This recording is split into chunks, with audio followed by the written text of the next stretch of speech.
Alaikum wa rahmatullahi wa barakatuh.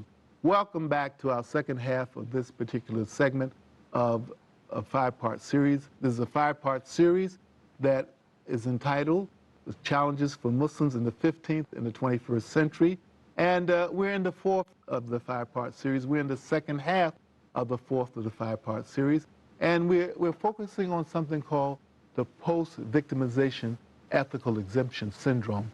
We spent the first part of this episode talking about the notion of justice and the standard of justice that we have in Islam.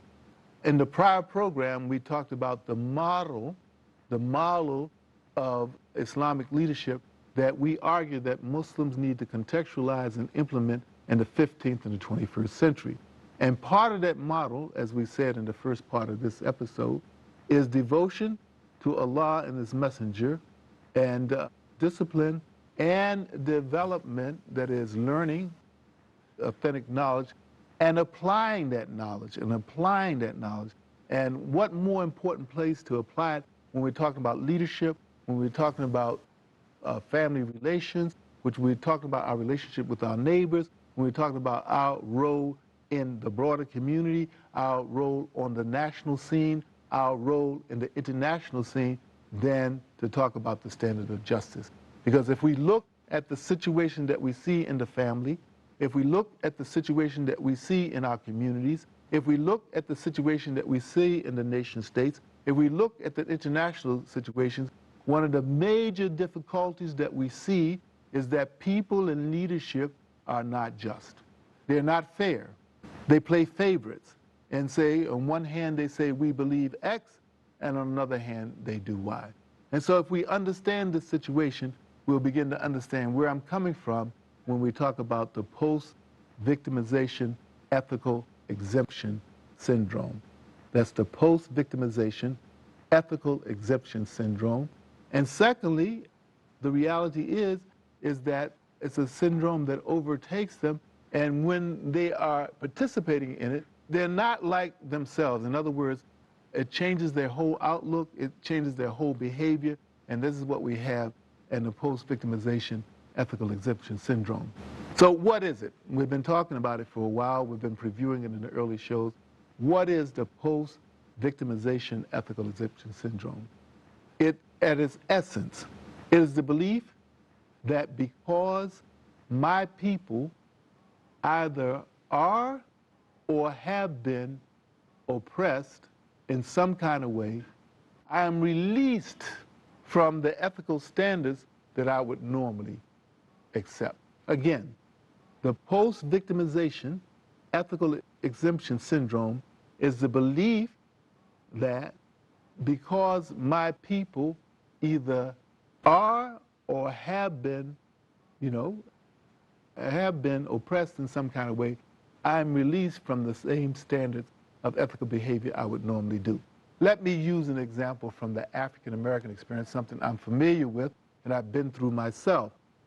During the civil rights era of the 60s and 70s in the United States of America, we had people who often rioted in their communities. And they would say that they were rioting because their people had been oppressed, that they were looting because their people had been oppressed, that they were burning down stores because their people had been oppressed, and that they were tired of taking it, and so therefore they were going to riot, they were going to loot, and they were going to burn down stores. Now, I think if you look at this from the outside, you can see the fallacy in this, because I'm going to rob, I'm going to loot, I'm going to burn down stores because my people are or have been oppressed, doesn't make very much sense. But if you are part of the oppressed group, it makes a great deal of sense, because it's a lashing out due to frustrations, and you feel justified in doing what you're doing. And so we had literally scores of people who had this particular mindset in the African American community during that particular time, who looted, who robbed, who burned down buildings, and they said it was okay. And under other circumstances, no way would they do it.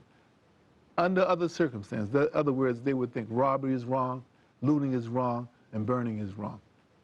That switch into the 15th and the 21st century for Muslims. What we find amongst many Muslim societies and amongst many Muslims who say that it's okay for us to do certain things, it's okay for us to, for instance, kill innocent people because our people either have been or are oppressed. Anybody who is slightly familiar, you don't have to be an alim, you don't have to be a scholar. Anybody who's slightly familiar with the biography of Prophet Muhammad, peace be upon him, knows that Prophet Muhammad, peace be upon him, did not condone terroristic activities. And by terroristic activities, I mean activities that are aimed at innocent people for the shock value, activities that are aimed at innocent people in order to get back, in order to get revenge, activities that are aimed at people that you know are innocent, that are not combatants in the war, but you feel that you're justified in aiming at them because some country did something to you or to your people at a particular time. The reality is this, is that at base, this is not about justice. Because if you look at the verses that we talked about, Allah says, in the meaning of which is stand out for justice as witnesses of fair dealing against yourself, against your parents, against your kin, against rich, against poor. And so there's no room there, particularly when we look at the biography of Prophet Muhammad, peace be upon him, for such terroristic activities. So the reality is that many of us, and I say not the majority of us, not the majority of Muslims, but enough to make a difference, have this post-victimization ethical exemption syndrome, that they don't have to follow the Quran and the Sunnah of Prophet Muhammad, peace be upon him, simply because they feel that their people have been oppressed. And this is the kind of syndrome that on the one hand, they don't really know where they got it from. They just feel self-righteous about it, right? And on the other hand, they do it and they feel self-justified in doing it. And sometimes they're very unconscious about doing it. And indeed, they might even argue that this kind of thing is Islamically justified. What compounds this situation is that oftentimes people are making these activities based on fallacious or well, conspiracy theories.